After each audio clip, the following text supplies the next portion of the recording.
1429년 프랑스 왕국이 완전히 무너지기 직전이었습니다. 영국군이 프랑스 땅의 절반을 점령했고 정당한 왕위 계승자 샤를 7세는 미친 왕이라 불리며 숨어 지내고 있었습니다. 그때 아무도 예상하지 못한 일이 일어났습니다. 시골 농가에 17세 소녀가 나타나 이렇게 말했습니다. 하나님께서 저를 보내셨습니다. 프랑스를 구하라고요. 이것은 판타지 소설이 아닙니다. 600년 전 실제로 일어난 이야기입니다. 한 소녀가 어떻게 유럽 최강의 군대를 무너뜨리고 한 나라의 운명을 바꿨는지 지금부터 그 놀라운 이야기를 시작하겠습니다. 1428년의 프랑스는 말 그대로 지옥이었습니다. 100년 전쟁이 시작된 지 91년이 지났지만 끝은 보이지 않았습니다. 더 정확히 말하면 프랑스의 완전한 패배가 눈앞에 다가와 있었죠. 영국은 단순히 전쟁을 벌이는 것이 아니었습니다. 그들은 프랑스를 완전히 흡수하려 했습니다. 헨리 5세가 죽은 후에도 그의 형제 베드퍼드 공작이 섭정이 되어 이 야망을 계속 추진했습니다. 파리는 이미 영국의 손에 넘어갔고 북부 프랑스 대부분이 영국군의 통제하에 있었습니다. 더욱 충격적인 것은 프랑스인들 중 상당수가 영국 편에 서 있었다는 사실입니다. 부르고뉴 공작은 영국과 동맹을 맺었고 많은 귀족들이 영국왕을 프랑스의 합법적 왕으로 인정하고 있었습니다. 그렇다면 정당한 프랑스 왕은 어디에 있었을까요? 샤를 7세는 루아르강 남쪽의 부르주에서 초라하게 지내고 있었습니다. 그를 부르주의 왕이라고 조롱하는 소리가 여기저기서 들렸습니다. 샤를의 상황은 정말 비참했습니다. 아버지 샤를 6세는 미친 왕으로 불리며 정신병을 앓았고 어머니 이자보는 아들의 왕위 계승권을 부인하며 영국 편에 섰습니다. 상상해보세요. 자신의 어머니가 자신이 왕이 될 자격이 없다고 공개적으로 선언한 겁니다. 더욱이 샤를은 아직 정식으로 대관식을 치르지 못한 상태였습니다. 프랑스 전통에 따르면 왕은 랭스 대성당에서 대관식을 치러야 진정한 왕으로 인정받을 수 있었는데 랭스는 영국군이 장악한 지역에 있었죠. 샤를의 궁정은 돈도 군대도 희망도 없었습니다. 신하들은 하나씩 떠나거나 배신했고 남은 이들도 절망에 빠져 있었습니다. 어떤 이들은 샤를에게 스코틀랜드나 스페인으로 망명하라고 조언하기까지 했습니다. 1428년 10월 영국군이 오르레앙을 포위하기 시작했습니다. 이것은 단순한 도시 공격이 아니었습니다. 오르레앙이 함락되면 루아르강 이남의 샤를 세력권까지 완전히 무너질 것이 확실했습니다. 영국군 사령관 소머셋 백작과 서퍽 백작은 신중하게 포위망을 구축했습니다. 그들은 도시 주변에 요새를 건설하고 보급선을 차단했습니다. 오르레앙 시민들은 점점 굶주리기 시작했고 성벽 위에 프랑스 수비군은 날이 갈수록 줄어들었습니다. 오르레앙의 바스타르 장 디누아는 필사적으로 구원군을 요청했지만 샤를의 궁정에서 보낼 수 있는 군대는 거의 없었습니다. 모든 것이 절망적이었습니다. 바로 그때 로렌 지방의 작은 마을 돔레미에 살던 17세 소녀가 있었습니다. 잔 다르크, 농부 자크 다르크의 딸이었죠. 잔의 어린 시절은 평범했습니다. 어머니 이사벨과 함께 바느질을 하고 아버지를 도와 농사일을 했습니다. 글을 읽을 줄도 몰랐고 말타기도 서툴렀습니다. 그런 그녀에게 1424년부터 이상한 일들이 일어나기 시작했습니다. 잔은 나중에 이렇게 증언했습니다. 13세 때 처음으로 목소리를 들었습니다. 한낮이었는데 아버지의 정원에 있을 때였어요. 오른쪽에서 목소리가 들렸고 동시에 큰 빛을 봤습니다. 처음에는 무서워했지만 그 목소리들은 계속 찾아왔습니다. 대천사 미카엘, 성녀 마르가리타, 성녀 카타리나의 목소리라고 잔은 믿었습니다. 그들은 잔에게 프랑스를 구원하고 샤를 왕을 랭스로 데려가 대관식을 치르게 하라고 명령했습니다. 1428년 말 목소리들의 명령은 더욱 급박해졌습니다. 잔은 더 이상 망설일 수 없었습니다. 그녀는 삼촌 디랑 락사르에게 도움을 요청했습니다. 삼촌, 저는 포클레르로 가야 해요. 로베르트 보드리쿠르 대위를 만나야 해요. 락사르는 조카 딸이 미쳤다고 생각했을 겁니다. 시골 농가의 소녀가 요새의 대위를 만나겠다니 말이 되지 않는 소리였죠. 하지만 잔의 간절함에 결국 승낙했습니다. 포클레르에서 로베르트 보드리쿠르를 만난 잔은 이렇게 말했습니다. 하나님께서 저를 프랑스 왕에게 보내라고 하셨습니다. 저는 오르레앙의 포위를 풀고 왕을 랭스로 데려가 대관식을 치르게 할 것입니다. 보드리쿠르는 잔을 미친 소녀로 여기고 쫓아냈습니다. 하지만 잔은 포기하지 않았습니다. 그녀는 몇 주 후에 다시 돌아왔고 또 쫓겨났습니다. 1429년 1월 놀라운 일이 일어났습니다. 잔이 며칠 전에 예언한 대로 프랑스군이 로울의 전투에서 참패를 당한 것입니다. 이 소식을 들은 보드리쿠르는 충격을 받았습니다. 더욱 놀라운 것은 잔의 변화였습니다. 처음 왔을 때의 수줍은 농가 소녀의 모습은 온데간데 없이 사라졌습니다. 그녀는 확신에 찬 목소리로 군사 전략을 이야기했고 왕의 권위에 대해 논했습니다. 마치 다른 사람이 된 것 같았죠. 보클레르의 시민들도 잔을 지지하기 시작했습니다. 특히 잔드 매츠와 베르트랑 드 플랑지 같은 젊은 기사들이 그녀를 따르겠다고 나섰습니다. 그들은 나중에 이렇게 증언했습니다. 그녀 곁에 있으면 이상한 확신이 생겼습니다. 마치 하나님이 정말로 함께 하시는 것 같았어요. 보드리쿠르는 더 이상 망설일 수 없었습니다.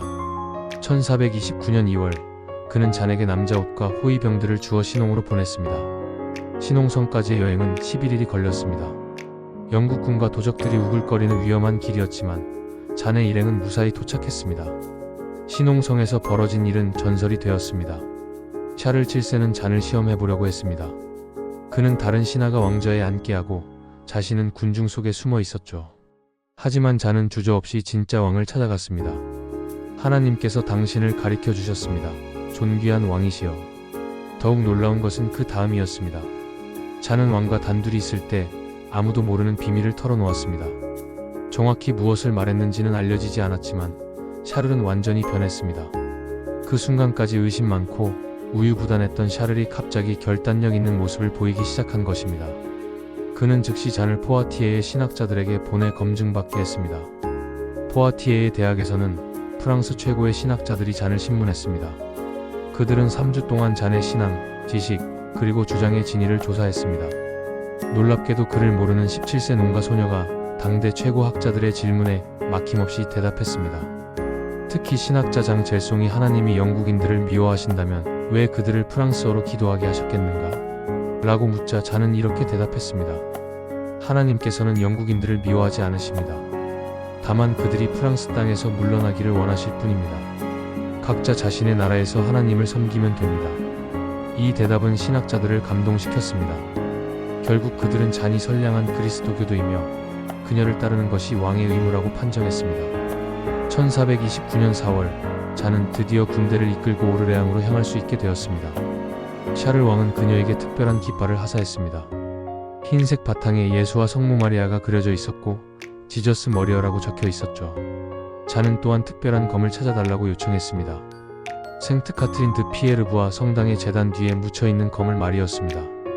놀랍게도 정말로 그곳에서 고대의 검이 발견되었습니다. 이런 기적 같은 일들이 계속 일어나자 사람들은 잔이 정말 하나님의 보내심을 받은 존재라고 믿기 시작했습니다.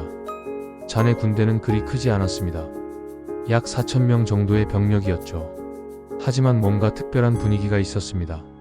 잔은 군사들에게 맹세, 도박, 약탈을 금지시켰고 매일 미사를 드리게 했습니다. 오르레앙으로 향하는 길에서 잔은 놀라운 군사적 감각을 보여주었습니다.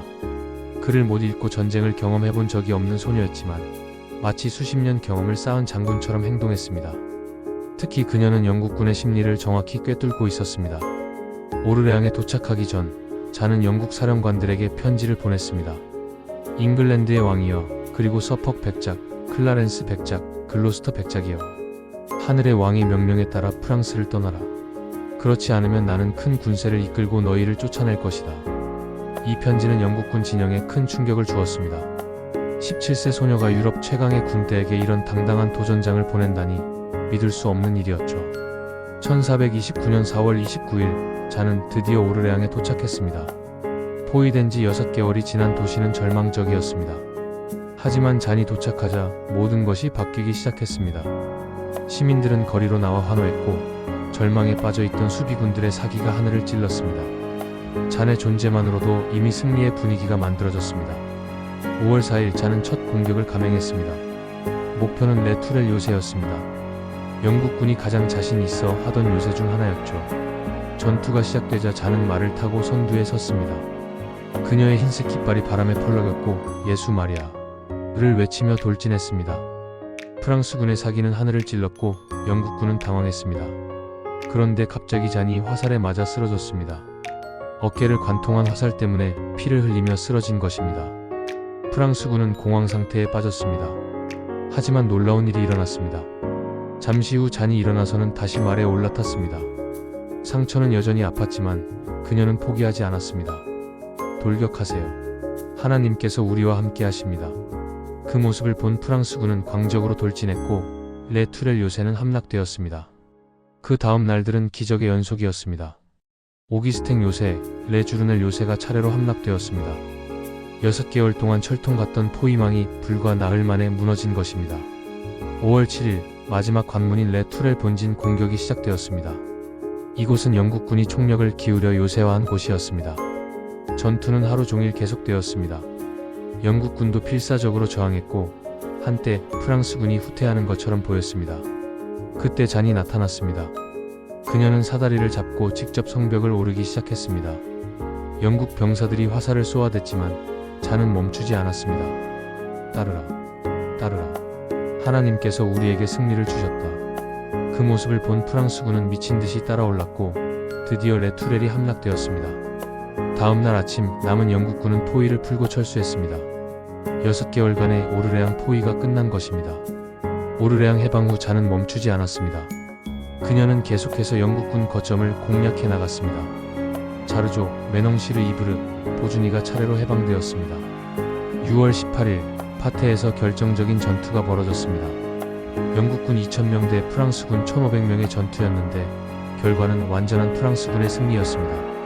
영국군은 2200명의 사상자를 냈고 탈북과 스케일스 같은 유명한 장군들이 포로로 잡혔습니다. 반면 프랑스군의 손실은 고작 20명이었습니다. 이것은 단순한 승리가 아니라 영국군에 대한 완전한 우위를 보여준 사건이었습니다.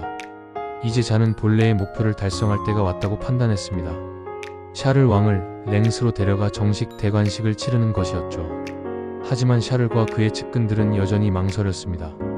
랭스까지의 길은 위험했고 대관식을 치른다고 해서 전쟁이 끝나는 것도 아니었으니까요. 잔은 단호했습니다. 왕이여, 주저하지 마십시오. 하나님께서 우리와 함께 하십니다. 6월 말 드디어 랭스 원정이 시작되었습니다. 놀라운 일이 벌어졌습니다. 오몽, 샤토티에리, 엽스 등 영국편에 섰던 도시들이 저항도 하지 않고 항복했습니다. 특히 트루아에서는 시민들이 성문을 열고 샤를 왕을 환영했습니다. 불과 몇 달 전만 해도 영국 왕을 진짜 프랑스 왕으로 여기던 사람들이 완전히 돌아선 것입니다. 1429년 7월 17일 드디어 역사적인 날이 왔습니다. 랭스 대성당에서 샤를 7세의 대관식이 거행되었습니다. 잔은 왕 옆에 서서 흰색 깃발을 들고 있었습니다.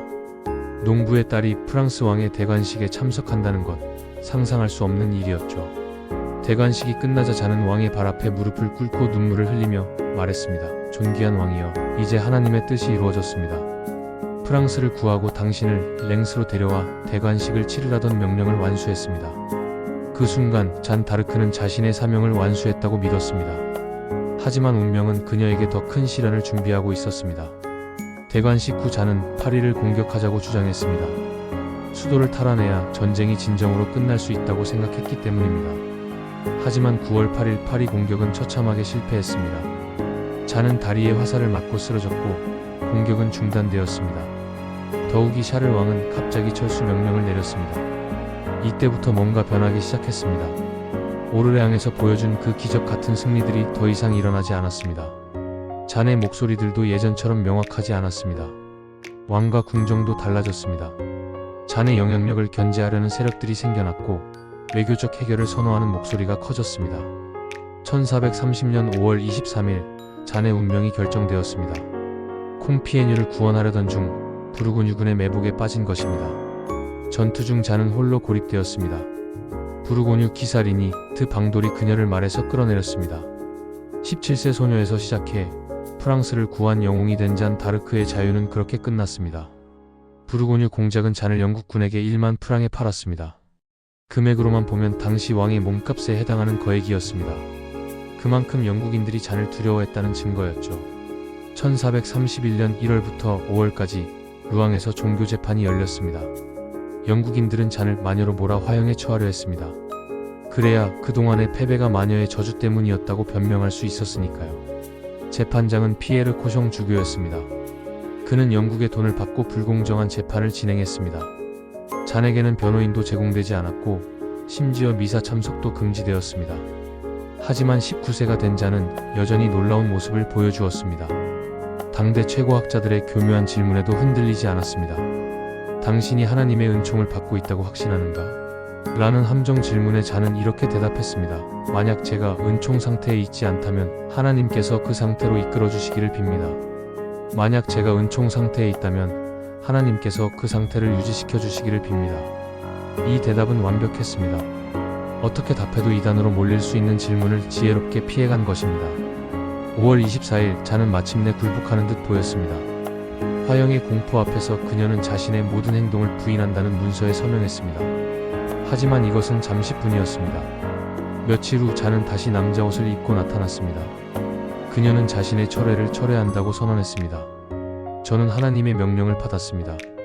제가 한 모든 일은 하나님의 뜻이었습니다. 이것은 사형 선고나 다름없었습니다. 1431년 5월 30일 루앙의 비웨마르쉐 광장에서 잔 다르크는 화형에 처해졌습니다. 불길이 그녀를 집어삼킬 때까지 잔은 예수라는 이름을 외쳤습니다. 구경꾼 중 한 영국 병사는 나중에 이렇게 말했습니다. 우리는 성녀를 죽였다. 잔이 죽은 후 많은 사람들이 샤를 7세가 원래의 우유부단한 모습으로 돌아갈 것이라고 예상했습니다. 하지만 전혀 그렇지 않았습니다. 샤를은 오히려 더욱 강력한 왕이 되었습니다. 그는 잔이 보여준 확신과 용기를 자신의 것으로 만들었습니다. 1435년 아라스 조약으로 부르고뉴와 화해했고 군제 개혁을 통해 강력한 상비군을 창설했습니다. 1449년부터 시작된 반격은 놀라웠습니다. 노르망디가 탈환되었고 1453년 카스티용 전투에서 영국군을 완전히 몰아냈습니다. 100년 전쟁이 드디어 끝난 것입니다. 영국이 프랑스 본토에서 보유한 땅은 이제 칼레 하나뿐이었습니다. 잔 다르크가 꿈꾸던 완전한 해방이 이루어진 셈이었죠. 샤를 7세는 잔의 명예회복을 위해 노력했습니다. 1455년부터 1456년까지 폭권 재판이 열렸고 잔의 모든 죄명이 취소되었습니다. 루앙 재판은 부정한 재판이었다고 공식 선언되었죠. 교황청도 1920년 잔 다르크를 성인으로 선포했습니다. 마녀로 몰려 죽은 소녀가 성녀가 된 것입니다. 잔 다르크와 샤를 7세의 이야기는 단순한 전쟁 영웅담이 아닙니다. 이것은 믿음과 용기가 어떻게 불가능을 가능으로 만드는지 보여주는 이야기입니다. 17세 농가 소녀가 유럽 최강의 군대를 무너뜨린 것은 기적이었지만 그 기적은 저절로 일어난 것이 아니었습니다.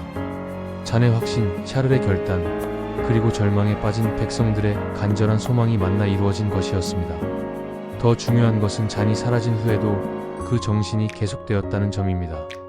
샤를 7세는 잔에게서 배운 것들을 바탕으로 진정한 왕이 되었고 프랑스는 더욱 강한 나라가 되었습니다. 현대적 의미 600년이 지난 지금도 잔 다르크의 이야기는 여전히 감동을 줍니다. 그것은 개인의 신념이 얼마나 큰 변화를 가져올 수 있는지를 보여주기 때문입니다.